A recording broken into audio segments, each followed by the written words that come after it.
మనుషులు చూస్తే చిన్నగా చూస్తారు, ఆయన చూస్తే ఘనంగా చూస్తాడు. ఆమేన్ చెప్పండి.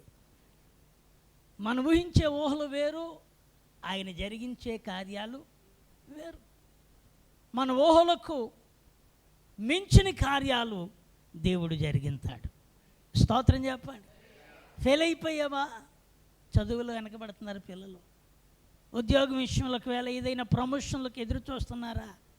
లేకపోతే మన పిల్లల యొక్క భవిష్యత్తు విషయంలో ఒకవేళ ఇంకా కృంగిపోతూ ఉన్నట్లయితే ఈ మధ్యాహ్న సమయంలో మరొకసారి ప్రభు అంటున్నాడు, రాబోతున్న దానిలో నేను మీకు ముందు నడవబోతున్నాను.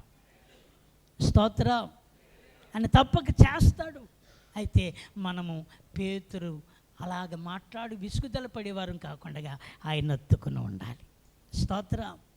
ఎవరిని హత్తుకుని ఉండాలి? దేవుణ్ణి హత్తుకుని ఉండు. ఒక కాలం వస్తుంది, తప్పనిసరిగా ఆయన నీ తలపైకి ఎత్తుతాడు. ఆమేన్, హల్లెలూయా. విడవబడిన వాడే కావచ్చు, కానీ ఈరోజు ఇశ్రాయేలు అందరికీ పోషించేవాడిగా మారలేదా?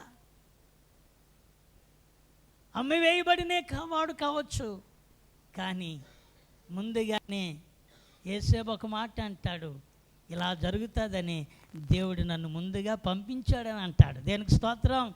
ఎంత అద్భుతమైన మాట అండి. మీరు గమనించే మాట ఎంత చక్కగా అన్నదమ్ములకు ప్రత్యక్షం ఇచ్చాడో, ఎంత ఘనంగా ఆ పరిస్థితులన్నీ కూడా అతడు మరిచిపోయి తన యొక్క అన్నదమ్ములకి, తన రక్త సంబంధులకి ఎంతగా సహాయపడడానికి